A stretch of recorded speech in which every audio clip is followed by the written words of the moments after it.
नर्मदेहर समाज के वरिष्ठ समाज सेवी, एक बड़ा नाम एडवोकेट, समाज सेवा में नित्य प्रतिदिन लगे रहते हैं। मिलते हैं आज राजकुमार अत्रे जी से और जानते हैं समाज की वर्तमान व्यवस्था के ऊपर समाज क्या चाहता है।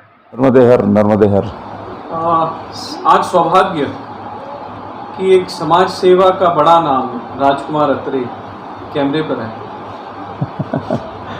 मैं बहुत छोटा सा व्यक्ति हूँ। वर्तमान परिस्थितियों में समाज जिस दिशा में जा रहा है, जो चर्चाएं चल रही हैं, चाहे इकाइयों से हो, महासभा से हो, परिवार से हो, ये सारी बातों पर मैं चाहता हूँ एक गहन चिंतन आपका है। उस चिंतन को समाज के सामने हम कैसे रख सकते हैं? देखिए, समाज आज की तारीख में भटका हुआ सा महसूस होता है। ये शब्द जो मैं बोल रहा हूँ, भटका हुआ सा महसूस कर रहा है, ये ऐसे ही नहीं बोल रहा हूँ, क्योंकि जब समाज के कई ग्रुपों में जब चर्चा को मैं देखता हूँ तो समाधान की ओर किसी का भी कोई ध्यान नहीं नज़र आता है। हर व्यक्ति जो है वो व्यक्ति विशेष अपने स्वयं के लिए लड़ रहा है और स्वयं की बातों को आगे रख रहा है। समाज के प्रति सकारात्मक चिंतन कहीं नहीं है। अगर सकारात्मक चिंतन होता है तो समाज आज 100 वर्षों में जहाँ पहले खड़ा था वही स्थिति आज भी है। हम इंडिविजुअल कैपेसिटी में सक्षम हो गए हैं, सब कुछ है, लेकिन हमारे समाज के प्रति क्या दायित्व है और हम समाज को क्या दे पा रहे हैं, उस तरफ कोई चिंतन अभी तक नहीं आया। जहाँ तक सवाल उठता है कि समाज क्या चाहता है, तो समाज ये चाहता है कि एक समदर्शी जो है एक व्यवस्था बने, एक ऐसा प्लेटफॉर्म बने कि जहाँ समाज का छोटा बड़ा सब एक तरीके से एक नज़र से देखे जाए और उनकी समस्याओं का हल भी हो। लेकिन आज भी आप देखिए कि पारिवारिक किसी भी प्रकार के कोई विवाद उत्पन्न होते हैं तो उन विवादों को हल करने के लिए कोई प्लेटफॉर्म नहीं है। समाधान की एक बात होती है, लेकिन समाधान महासभा के लेवल पर नहीं है। कुछ लोग मिलकर के कर रहे हैं। समाज में जो नई इकाइयां बन रही है, वो नई इकाइयों में इस बात के झगड़े हो रहे हैं कि सर्वे सर्वा कौन। तो उस महासभा से क्या इस प्रकार की अपेक्षा समाज रखता है? बिल्कुल रखता है। अगर महासभा ये कहती है कि हम सारे नार्मदी ब्राह्मण समाज के लोगों का जो है प्रतिनिधित्व करते हैं, पूरे समाज का प्रतिनिधित्व करते हैं, तो वहाँ महासभा की ड्यूटी बढ़ जाती है, महासभा का दायित्व बढ़ जाता है कि वो समाज के प्रत्येक विषय का चिंतन करे, प्रत्येक विषय पर अपनी एक बेबाक राय रखे। कई बार देखने में आता है कि समाज के वरिष्ठ जो है वो चुप रह जाते हैं, उन पर आक्षेप लगे या उनकी बड़ाई हो, वो चुप रह जाते हैं। तो ऐसी परिस्थिति जो है वो ये ऐसा माहौल पैदा कर देती है कि समाज के वरिष्ठ जो आज पदों पर बैठ जाते हैं, उन्हें समाज के लोगों की कोई चिंता नहीं है। तो वर्तमान परिप्रेक्ष्य में अगर हम महासभा का रोल देखें तो क्या होना चाहिए? देखिए, महासभा का रोल ये है कि चिंतन जो है वो व्यापक होना चाहिए, स्वयं के लिए नहीं होना चाहिए। जो पद पर बैठे हुए हैं उन व्यक्तियों को समाज के प्रति सोचना चाहिए। अभी हम ये महसूस करते हैं कि वो व्यक्ति पद पर इसलिए बैठना चाहते हैं या बैठे हैं कि वे अपने लिए क्या हासिल कर पाएंगे, इस समाज को टूल की तरह इस्तेमाल करके वो क्या हासिल कर पाएंगे, उसके ऊपर उनका चिंतन है। और ये ऐसा ही नहीं है, मैं पिछले कई दिनों से देखते चले आ रहा हूँ, ये समाज पहले भी वही था, आज भी वही खड़ा है। उस स्थिति को कोई सुधार नहीं पाया।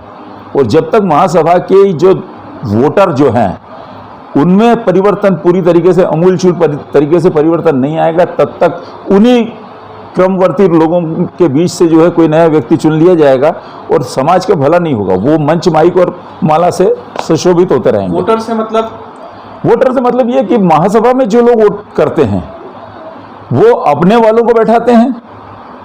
नहीं, मतलब आप चाह रहे हो आम आदमी से उसके लिए वोट दे? बिल्कुल, आम आदमी ने वोट देना चाहिए। आम आदमी ने वोट देना चाहिए। किसी इकाई के अगर वोटर हैं तो इकाई के 10-20 लोग इकट्ठा होकर के तय कर लेते कि ये हमारे अध्यक्ष हैं, ये हमारे सेक्रेटरी हैं, और वो वोट देने के लिए जाते हैं महासभा में। और महासभा में संरक्षक गण बनाए गए हैं, लेकिन संरक्षक गण कोई किसी समस्या का हल नहीं करते। कैसे समाज सुधरेगा? ये समाज के लिए क्या बेहतर हो पाएगा? तो संरक्षकों से क्या अपेक्षा है? संरक्षक तो संरक्षक हैं, अगर हम कोई समस्या लेकर जाएं तो सॉल्व होगी। देखिए, संरक्षक, अभी एक लेटेस्ट उदाहरण मेरे सामने आया था जो मैंने एक व्हाट्सएप ग्रुप पर देखा। वहाँ पर एक अधिवक्ता महोदय ने जो है एक विषय को उठाया और उस विषय के ऊपर जो है समाज अध्यक्ष, एक ट्रस्ट और संरक्षक गण और एक महामंत्री को नियुक्त किया गया, महामंत्री को निकाल दिया गया। ये इस तरीके के विषय जब मेरे सामने आया तो मुझे लगा कि इसमें इस तरीके की जो व्यवस्था बनी है, ये आप समाज सेवा करने वाले व्यक्ति को अपमानित कर रहे हैं या आप उसके लिए जो है कोई सम्मानजनक स्थिति पैदा कर रहे हैं। आप अगर कोई व्यवस्था तैयार करना चाहते हैं तो उस व्यवस्था के अंदर आप जिस पद पर बैठे हैं वहां आपको सबों को लेकर के चलना पड़ेगा। आपको किसी समस्या को उत्पन्न हुई है तो उसको बैठ करके सॉल्व करना पड़ेगा। आप किसी को पद से निकाल दें, ये कोई तरीका नहीं होता। कारण ही उन्होंने रिमूव कर दिया ना। नहीं, ये ठीक है, मैंने अपनी मन संतुष्टि के लिए अगर किसी को रिमूव कर दिया, किसी व्यक्ति को पद से हटा दिया, तो ये कोई समस्या का हल नहीं हुआ। जो लोग आपके सामने नहीं बोल पाते हैं, इसका मतलब ये नहीं है कि आपके खिलाफत में नहीं है, पर खिलाफत में तो लोग हैं, समाज भी है खिलाफ करता है, परंतु चुनने वाले वही लोग हैं जो एक चेयर रेस की तरह हैं, जहां पर वो आपस में एक राउंड चलते हैं, आज इनको बैठाया कल उनको बैठाया, तो ये समाज की व्यवस्था में तो वही चले आ रहा है। चर्चा पहुंची महासभा भवन ओंकारेश्वर की तरफ, आपका इशारा क्या होना चाहिए? देखिए, हमारा समाज बहुत ईमानदार लोगों को पसंद करता है, पैसा देने को तैयार रहता है, हर किसी को जो है वो मदद करने को तैयार होता है। लेकिन दूसरी तरफ हम देखें तो बिना चर्चा के किसी प्रकार की कोई संपत्ति खड़ी की जाती है, जो प्रश्न मुझे महसूस हुआ, इसमें निश्चित रूप से सब लोगों को आपस में बैठ के चर्चा करना चाहिए। संपत्ति का विरोध नहीं है, संपत्ति कलेक्ट करना चाहिए, संपत्ति इकट्ठी करना चाहिए। समाज समृद्धशाली कब बनेगा? जब हम पैसे से पैसा बनाने लगेंगे। हमको भी समय के हिसाब से बनिए की तरह सोचना पड़ेगा कि हमारे समाज के लोगों को पढ़ने के लिए बाहर जाना पड़ता है, उनके लिए हॉस्टल कैसे बने, वो बच्चे बाहर जा रहे हैं तो उनके लिए व्यवस्था कैसे जुटेगी। तो ये चीज़ें सब करने के लिए समाज का समृद्धशाली समाज का होना चाहिए। व्यक्ति विशेष समृद्धशाली है वो अपनी जगह है, लेकिन समाज कितना समृद्धशाली है संयुक्त रूप से, कि समाज के बच्चों के प्रति सोचे, समाज के लोगों के प्रति सोचे। आज आप देखिए कि न तो हमारी व्यवस्थाएं इस तरीके की है कि हमने किसी व्यक्ति को बाहर ला करके खड़ा कर दिया हो और उसको ये व्यवस्था दे दी हो कि भाई आप यहाँ रहेंगे तो आपको ये निश्चित रूप से सुरक्षित माहौल है। ऐसा कुछ नहीं है। आज ना इंदौर में न है, भोपाल में है, ना खरगोन में है, ना खंडवा में है। समाज के बच्चे आज भी इधर इंदौर में तो हॉस्टल है, नर्मदा भवन में, जैसा पिछले इंटरव्यू आलोक भाई का लिया तो उन्होंने संचालित किया था उसमें। हाँ, इसकी मुझे जानकारी है, मैं भी एक बार गया था वहां पर, और वो है, लेकिन महासभा का उसमें कुछ नहीं है ना रोल। वहां देखिए, नर्मदा भवन ट्रस्ट में जो ये जो चल रहा है, इसके बारे में बहुत ज़्यादा जानकारी तो मुझे नहीं है, लेकिन हाँ, अभी तक आगे उसके बारे में नहीं सुना कि वहाँ पर बच्चे पढ़ने जा रहे हैं या वहाँ रहने जा रहे हैं या उनकी व्यवस्थाएं हो रही है। तो ये एक सोचनीय विषय तो सबके सामने है ही, स्पष्ट है। और इस तरह के अगर मान लो कोई प्रकल्प महासभा करे तो वो उनकी एथेंटिसिटी ज़्यादा होगी बजाय किसी और तरीके से। तो महासभा का प्लानिंग है ना ओंकारेश्वर में? नहीं, मैंने आपसे पहले भी कहा कि महासभा का प्लानिंग ओंकारेश्वर में यदि कोई संपत्ति को तय करके रखना और उस पर कोई नया निर्माण करना बहुत अच्छी बात है। ये भी चीज़ सुनी मैंने कि उस संस्कृत विद्यालय जो नेमावर का है वो उन्होंने दे दिया महासभा को, बहुत अच्छी बात है। परंतु 10 जगह भी इकट्ठी होगी तो कोई दिक्कत नहीं है। खास मकसद की बात वहाँ आती है कि कोई भी चीज़ पारदर्शिता के साथ आए तो उसका एक महत्व होता है। आप पारदर्शिता रखिए ना अपने कार्य में। हमारा समाज बुद्धिजीवियों का समाज है। मतलब समाज का काम करना है, समाज हित में करना है, पर समाज से छुपा के करना है। हाँ, अगर ऐसा होता है तो वो गलत होता है। समाज के हित में करना है और समाज के द्वारा करना है और समाज के जरिए करना है, तो उसके लिए पारदर्शिता बहुत जरूरी है। वर्तमान परिस्थितियों में आप किसको दोषी मानते हैं? वर्तमान परिस्थितियों में मैं दोषी सिर्फ इस बात को मानता हूं कि हमारी जो व्यवस्था है उस व्यवस्था में संरक्षक गण का जो दायित्व है वो संरक्षक गण निभा नहीं पा रहा है। क्योंकि उन्होंने ये कहें कि जितना पुराना उनका इतिहास रहा है उस इतिहास से आज हमने नया कुछ नहीं हासिल किया है।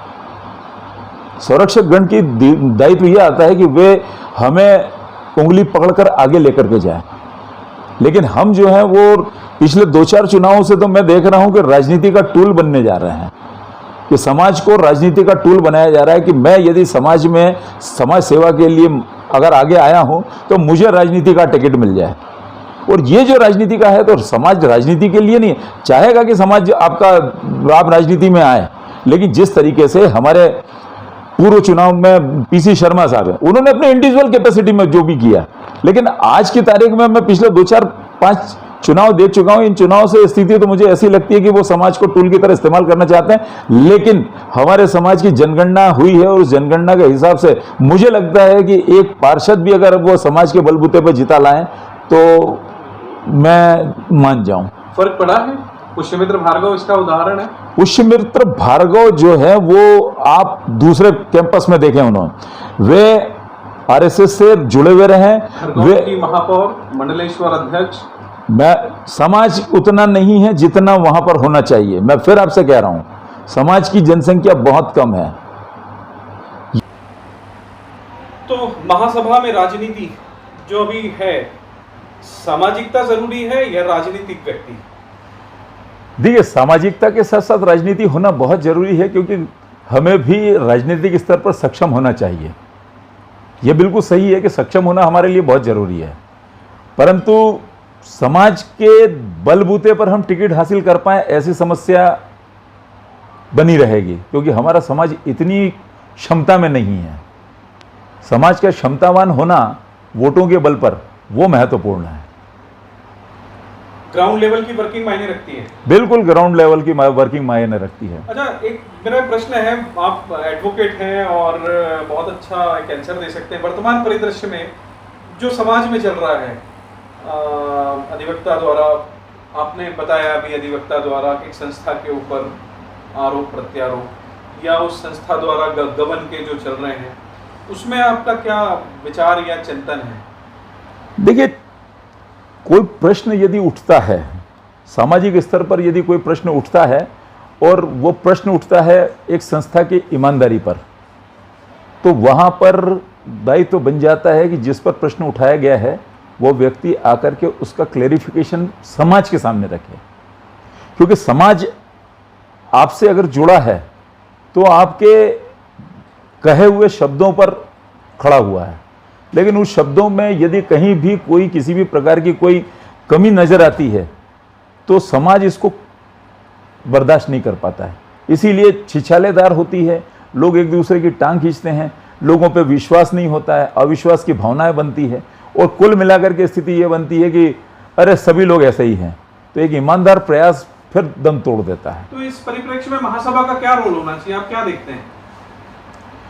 देखिए, ट्रस्ट जितने भी हैं और महासभा है, ये सब अपने अपने इंडिविजुअल कैपेसिटी में अपने काम कर रहे हैं।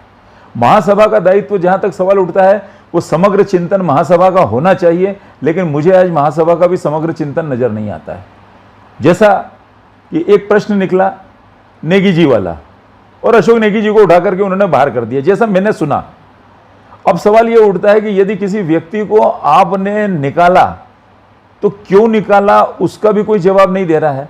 एक जिम्मेदार व्यक्ति का दायित्व बनता है कि वो उसका जवाब दे, लेकिन जिम्मेदार व्यक्ति अगर जवाब नहीं देगा तो प्रश्न तो जो है, हमारे कानून की भाषा में कहा जाता है कि जब कोई निरुत्तर होता है और अगर कोई बात नहीं कह पाता है तो ये माना जाता है कि उसको जो है ये मंजूर है, ये बात उसकी स्वीकार्य है। तो महासभा का रोल इसमें आपके हिसाब से होता है, महासभा आगे बढ़े और इसको संज्ञान ले? बिल्कुल लेना चाहिए, संज्ञान लेना चाहिए। अगर आप सारे नॉर्मली महासभा ही गलत कर रही हो तब कौन संज्ञान लेगा? देखिए, महासभा को संज्ञान लेना चाहिए, लेकिन महासभा से अगर गलत कर रही है तो संरक्षक गण जो बैठे हुए हैं, जिनके पास अपने अनुभव हैं, पिछले भी हैं और आने वाले लोगों के भी अनुभव हैं, तो उनको उसकी ड्यूटी निभानी चाहिए।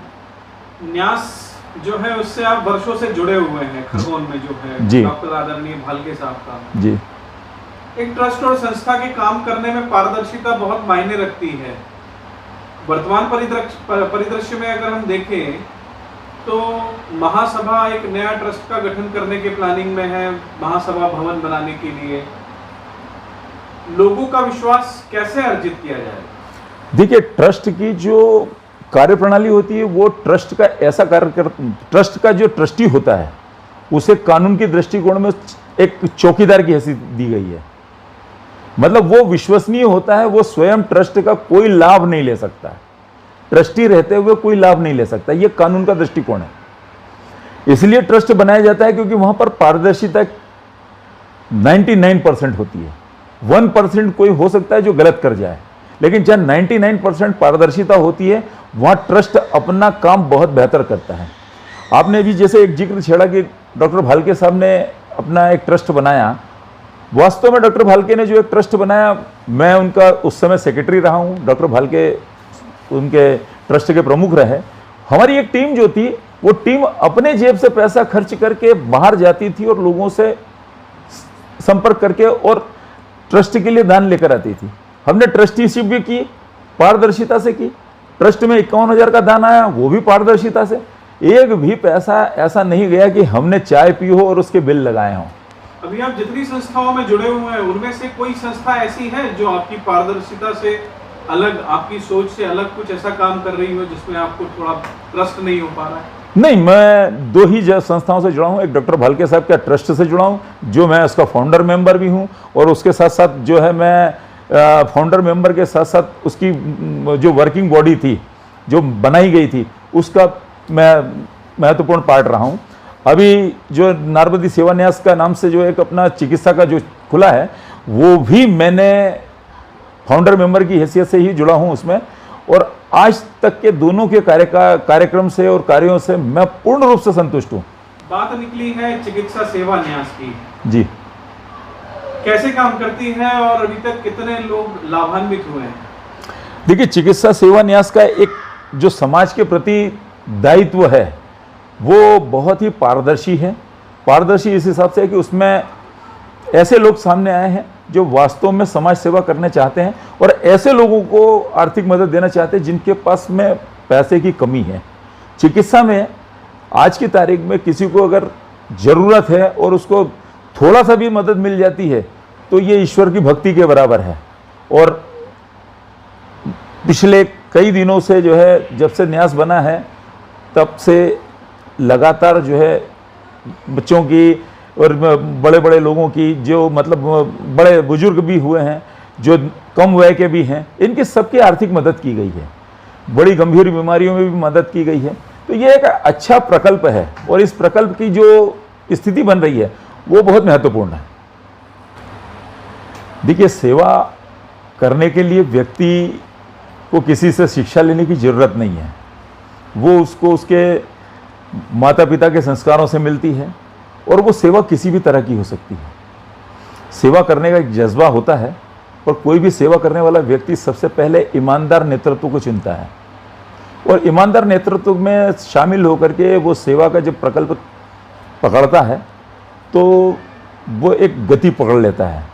सेवा करने का एक तरीका आसान सा है कि हम जो कर सकते हैं वो निश्चल भाव से करें और समाज को लौटाएं। जैसे मैं अपने बारे में कहूँ, यहाँ आप ये बिल्कुल ना समझे कि मैं अपनी बड़ाई कर रहा हूँ, लेकिन मैं एक वकालत के पेशे में आकर के यदि मेरे समाज के किसी व्यक्ति को मेरी ज़रूरत पड़ती है, तो मैं उसको, उसके पारिवारिक जीवन में अगर कोई परेशानियाँ पैदा हुई, पति पत्नी के बीच में कोई विवाद उत्पन्न हुआ, तो मैं उनको मिलाने के लिए जो है अपना निःशुल्क समय देता हूँ, और उन परिवारों को मार्गदर्शन देकर के जोड़ने का प्रयास करता हूँ। ऐसा ही मैं एक कार्य जो है मोटर एक्सीडेंट क्लेम केसेस के बारे में भी करता हूँ, कि क्लेम केसेस में समाज के अगर किसी व्यक्ति के यहाँ कोई हानि हुई है, जनहानि हुई है, तो उसे कोर्ट में केस लड़ने के लिए मैं निःशुल्क कोर्ट केस लड़के उसको सहायता दिलवाता हूँ। तो ये सेवा होती है कि जहाँ मैं अपना काम कर रहा हूँ और मैं उसके लिए समर्पण के भाव के साथ करूँ। तो ऐसे डॉक्टर भी कर रहे हैं। सेवा न्यास में भी यही बात है कि यह डॉक्टर बारचे साहब हैं, और भी डॉक्टर YK शर्मा साहब हैं, और हमारी टीम है। ये टीम भी जो है निःशुल्क समय दे करके उनके डॉक्टर्स के पर्चों को और उनको देख करके महसूस करते हैं कि वास्तव में इसको इस समय पैसे देने की ज़रूरत है। उसके पेपर्स मंगवाए जाते हैं, उसके बाद उसको जो है धन की व्यवस्था मुहैया कराई जाती है, और विद इन 24 आवर्स, मतलब ये मान के चलिए कि 24 घंटे के अंदर हम उस व्यक्ति को जिसकी आवश्यकता है उसको हम देते हैं। तो ये सेवा का भाव जो है मैं रेवा न्यास में भी देख रहा हूँ, वही भाव मैं जो है इसमें भी देख रहा हूँ, नर्मदा भवन में भी इसमें भी देख रहा हूँ, नारमदी सेवा न्यास में भी देख रहा हूँ।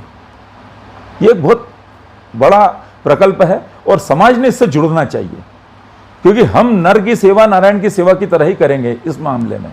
और आज तक किसी भी प्रकार का कोई दाग धब्बा दोनों ही ट्रस्टों के कार्यों में नहीं है, और ना किसी व्यक्ति ने कोई भी एक पैसा उसमें से अपने लिए खर्च किया है। यह वास्तविक सेवा होती है। चलिए बढ़िया भाई साहब, बड़ी बेवाकी से आप बात करने के लिए जाने जाते हैं और इसी बेवाकी से आपने आज अपनी बात समाज के सामने रखी है। मैं भी समाज से निवेदन करता हूं कि नारवदी सेवा न्यास और खरगोन का जो वारचे साहब का जो ट्रस्ट है, इनसे जुड़े और ऐसी जो भी संस्थाएं जो पारदर्शी तरीके से काम कर रही हैं उन सबसे जुड़ें और समाज सेवा करें, क्योंकि समाज का हर व्यक्ति समाज सेवक है। बिल्कुल आपने सच कहा। समाज के सभी लोगों को एक ईमानदार प्रकल्प के साथ जुड़ना चाहिए। आप अपने स्तर पर जो भी सेवा कर सकते हैं बिल्कुल करिए, लेकिन नर्मदी सेवा न्यास से इसलिए जुड़िए क्योंकि ये हमारे समाज के उन व्यक्तियों की सेवा है जिन्हें मेडिकल के लिए हेल्प की ज़रूरत पड़ती है, और उस वक्त वो जो है दूसरों की तरफ न देखते हुए समाज की तरफ देखता है, और समाज की तरफ देखता है तो एक ईमानदार प्रकल्प की तरफ देखता है। और इस प्रकल्प में एक बहुत अच्छा उदाहरण आया था कि एक परिवार में ट्विंस हो रही थी और उस समय उस बच्चे की स्वास्थ्य को लेकर के तकलीफ हुई, और वो हाकर था जो बच्चा जिसके यहाँ पर ये बिटियाँ हुई थी, उस हाकर की उस समय जब मदद की तो उसने अपने मतलब जब हम लोगों से वो धन्यवाद देने के लिए आया तो हमें लगा कि नहीं ये धन्यवाद हमें ना दो भाई, लेकिन फिर भी वो इतना नतमस्तक था कि हमें अंदर से पीड़ा हुई कि ये सेवा करने का जज्बा जो है वो उसने हमारा और बढ़ा दिया था उस समय। वर्तमान में सेवा न्यास, संज्ञान सेवा समिति, स्वास्थ्य समिति और VSM फाउंडेशन जैसी 3 संस्थाएं चिकित्सा में सहयोग कर रही हैं। समाज बंधु से मेरा निवेदन है, आग्रह है, इन संस्थाओं से जुड़े और समाज की सेवा में तन्मय रहें, लगे रहें। बिल्कुल सही बात है। जो संस्था जहाँ कर रही है वो निश्चित रूप से सेवा के भाव से आगे आए हैं, तो उन्हें सेवा के भाव से ही लेना चाहिए, और उनकी मदद करने के लिए आप जैसी भी मदद कर सकते हैं वो जरूर करें। समाज के सभी बंधुओं से मेरा एक ही निवेदन है कि वे समाज को समृद्धशाली बनाएं। बौद्धिक रूप से हम समृद्धशाली हैं, लेकिन समाज के वास्तविक बौद्धिकता को पहचान करके सबके लिए समदर्शी बने, यही मेरा आग्रह रहेगा। नर्मदे हर। ठीक है, समाज सेवा के लिए पैसा लेना जरूरी नहीं है। समाज सेवा के लिए समाज निस्वार्थ भाव से सेवा करे, वही महत्वपूर्ण है। पैसा ले लिया है तो ईमानदारी से उसका हमें जो है पारदर्शिता के साथ में सबके साथ बांटना चाहिए, और ये बांटना इसलिए भी ज़रूरी है क्योंकि अगर हम ईमानदारी ना दिखाएंगे तो हमारे साथ जुड़ने वाले लोग कतराएंगे, और ये जुड़ना समाज के लिए ज़रूरी है। और अगर समाज के लिए जुड़ना ज़रूरी है तो समाज को सच दिखाना भी उन जिम्मेदार लोगों का दायित्व बन जाता है कि वे उसके बारे में संपूर्ण जानकारी रखें। पैसा ही है जो हमारे स्तर को बताता है कि हम किस लेवल के लोग हैं, और पैसा ही बताता है कि हम किस लेवल के चोर लोग हो जाते हैं, या हम डकैत हो जाते हैं, या हम पुण्यात्मा हो जाते हैं। तो पैसे के महत्व को जरूर समझें, लेकिन ईमानदार प्रयास जरूर करें, सबके साथ करें। धन्यवाद। मेरे परिवार के लिए मेरी पहली पसंद ब्रह्ममणि आज ही ऑर्डर करें।